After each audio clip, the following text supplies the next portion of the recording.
Number one, retail sales amid record worst inflation in durable goods and red hot inflation in non-durable goods. Number two, the most reckless Fed ever is still just watching and fueling the consequences of 23 months of policy errors as the inflation monster just gets bigger and bigger and bigger. Number three, producer price inflation gets entrenched at 10%, worst level in the data. Now, moving on to number four, what we're going to talk about today. You think the rent increase has to do with supply chain issues, folks? You think it has to do with supply chain issues? Sounds familiar, right? The Fed calls inflation transitory, which they've been doing almost for a year, when it's really inflation. I would argue hyper on the way to stagflation. Remember the good old 1970s stagflation? A part of me kind of wishes we were back in the 70s right now. Wouldn't it be nice to go back to the 70s? With all this craziness right now, I bet some of you want to go back to the 1970s. This has the Fed's fingerprints all over it. It's not supply chain issues, folks. So there's two sides to the rent argument. I just want to make that clear up front before we get into the presentation. The market rents for apartments and single family homes are going berserk. And one of the salient features of the current inflationary environment. So, it has nothing to do with supply chain problems, folks. And let's say the factories in China, the Russian invasion of Ukraine, or the price of commodities right now. This is an inflationary phenomenon that has taken on a life of its own. Landlords, some of them giant companies, not me, believe they can jack up rents, and the big organizations among them toot their ability to do so on earnings calls. I listen to some of the calls on the lower scale. I have access, and tenants are paying those higher rents. This is another glaring sign that the inflationary mindset has taken over on both sides. And rental inflation is now in full crazed mode, folks. There is two sides to this argument. Landlords on the mom and pop side, like myself, are getting screwed as well. I belong to renters groups, rent mediation boards. I'm on conference calls weekly. People not paying rent during COVID, taking advantage. There's two sides to this. And that's what I want to talk about. And here's an example I found. Here's an example of a guy who says, my rent went up 15% this year. Apartment management told me how they were being benevolent by not raising it by 21% as per the market, and that I should be, grateful instead of complaining. Did not find significantly better deals, so I chose to stay to avoid the hassle of moving. Landlord responds, if you own the apartment building, sir, what would you do if you were in my shoes? And another individual responded and said, you are correct. When property values increase, so do property taxes. The landlord has increased property taxes and other things. These get passed on to the renters. Granted, they probably don't go up 15%, but they will go up. And here's another guy who's even more specific. He's got property in the United States and the UK. And he says, in the United States, the UK, more in the UK, he says it's quick to increase property taxes, very slow to lower them when values drop. And yes, they do drop here cyclically. So, I might also add that the cost of maintenance items, wood, glass, hardware, paint, plumbing supplies, wire, carpeting have gone through the roof. Even a lowly toilet flush valve that used to be $6 is now $13 for the exact same thing. I replace everything. I put new stuff in. I replace the worn parts inside the housing, so they're improved. As parts, he says, are interchangeable. I try to fix them, but I replace. I maintain my properties. And he also said, I bought a 5x5 sheet of ply, 9-ply cabinet grade, 1/2 inch birch plywood a few years ago. Before the pandemic, they were $40 a pop. Last week, they were $95 each, and they only limited me to 4. And as I said earlier, there's property taxes, increased cost of labor, maintenance. If you can find it, trip charges when I have to drive to the property, fuel surcharges, pool chemicals for a couple of the properties I have that have pools for the tenants.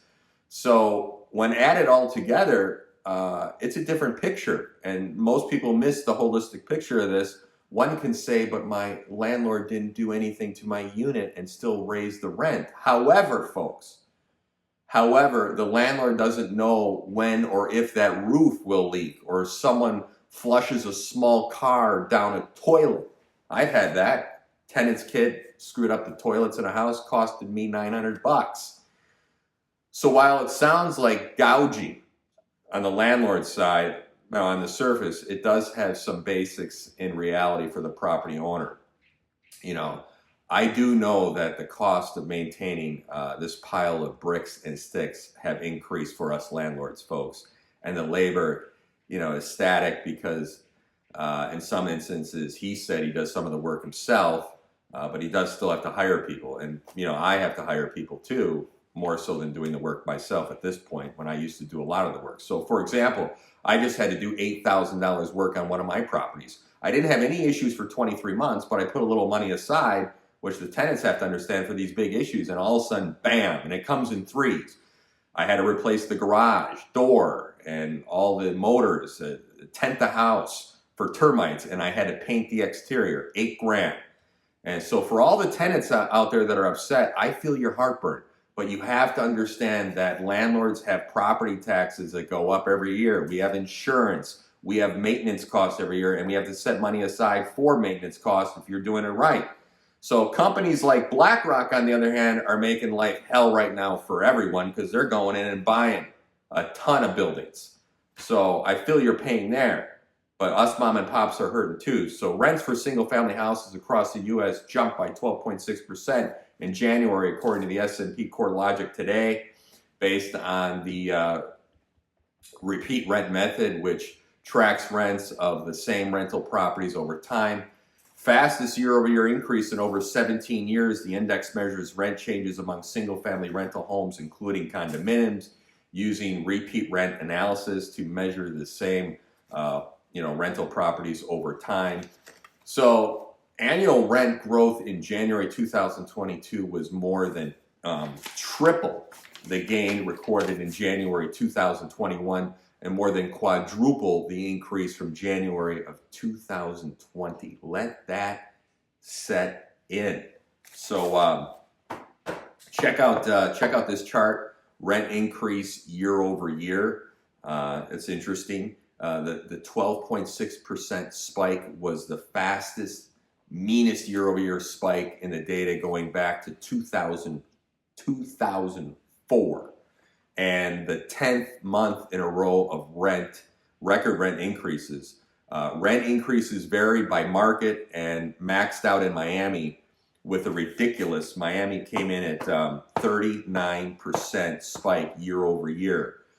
So apartment rents are in full-blown inflation as well. This report that I use, Zuper National Rent Report, other websites on apartment stuff, apartment list stuff, which tracks apartments in multifamily buildings, and it does not include single-family houses, found that asking rents across the United States for a one-bedroom apartment spiked by roughly 12.3% in February compared to a year earlier, and that the median asking rent for a two-bedroom apartment spiked by nearly, similar to the data that I ran last time, nearly 14.1%. So check out this chart of rents percent change from a year ago, looking at 17%. So interesting. So Zillow observed the rent index, which tracks apartments and single-family houses, spiked by 17% from a year ago, by far the highest in the data going back to 2014. And take a look at this graph of the 14 largest metro cities. All the largest 14 metros experienced double-digit year-over-year rent spikes in February. The craziest spike, like I said earlier, came in Miami, plus 32%. That, if you take a look, that would be the red line, followed by Phoenix, plus 25%. That would be the blue line. And then Atlanta, plus 20%. That would be the brown line. The smallest spike of the largest 14 metro cities was in Detroit, plus 11%.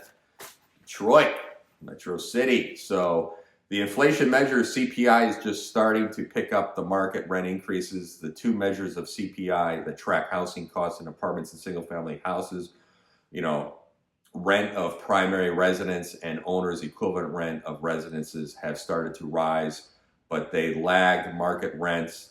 They will, however, catch up partially with the market rents over the next 2 years and will put large scale upward pressure on the CPI.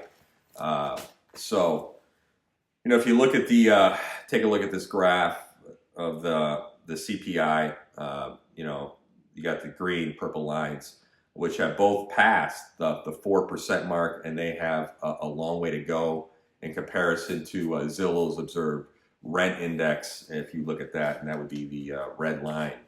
So getting a little haywire out there.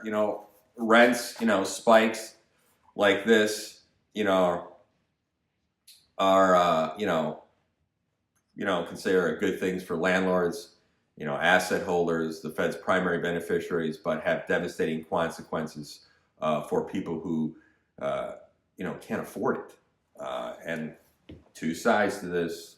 I know a lot of landlords on the mom and pop side that are hurting. So this has to do with the institutional investors and what they've been doing across the country. Granted, many well-to-do people are renting for various reasons, and high-end luxury rentals are big business right now. We're seeing an uptick on that personally in our luxury rentals.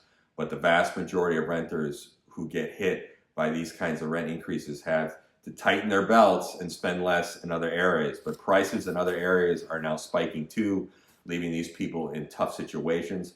I know these groups are going into Houston, for example, I'm tracking other areas on the East Coast and Midwest, and they're spiking the rents up. So the Fed, I would argue the most reckless Fed ever, has been tooting its money printing and interest rate, repression as a way to help to lower, the lower end of the labor market, which is of course nonsense. But it has enriched the asset holders, including via higher rents on their properties. But the consequences are now everywhere, and they're real, and they're huge. And Mr. Powell, sir, you have to look at rents chewing up these people mainly by the institutional investors. As I said earlier, the institutional investors, the rent inflation now, ladies and gentlemen, is a national mess. These institutional investors. Now, looking at it holistically, if you're managing money, $5 billion, and you see it as an asset class, and you got a lot of money in stocks, and you want to run it into hard assets like real estate, that's a smart move. But they're buying bulk blocks, let's say thousands of single homes. I know a gentleman through another gentleman who bought a $60 million building. And they moved it all from the market into the. So you got guys and gals like that coming in. So if you're a portfolio manager, it makes sense for your investment groups. But we got the head, Larry, BlackRock. I don't want to get into this right now. I'm going to do a talk on it. But they're going all over, and they're buying, and they can afford, even if they'll just buy the building, and if people aren't paying, they'll let them stay there. I know one guy just let them stay there because they got so much money. But for the mom and pop landlords, they're getting crushed because during COVID, I would argue, and I know for sure, a lot of people took advantage. They went out and bought cars and didn't pay their landlord. They saved money for a down payment on a house, which is smart, good for you. But you're screwing over your landlord. So there's two sides to this, and I just want to make the point that yes, the mom and pops have taken a beating during COVID across the country. Across the country, it's terrible. And then the institutional investor guys, gals are coming in and buying this stuff up, 10, 20, 50, 100, 400 unit buildings, paying cash. They can afford, ride it out, but they're driving up the rents, not me. So I just wanted to address this. It's really bad what's going on right now. Inflation, stagflation is only going to make it worse. It's very concerning when you see these prices. And I feel bad for people on both sides, the tenants that are squeezing their belts, and maybe 60, 70% of their income might go for rent. And then the landlords who and I know someone who lost a building. and it's going to happen. So there needs to be a better balance here. But I would argue that this is being done by design. That's another argument for another day on what's going on here of creating a nation of renters. That's the end goal. I think it's terrible because people at the top made their money off capitalism, and they want to stifle you from making capital money. And capitalism is a great thing. It's about hard work. It's about entrepreneurship, putting yourself out there, creating something. And these people made money off capitalism. They want to say, no, you can't make money off capitalism. You're going to rent everything. That's why we got institutional investors going in and buying up everything. So it's an interesting topic. Have a great rest of your week. Be safe. Remember, every passing minute is a chance to turn it around. Take care.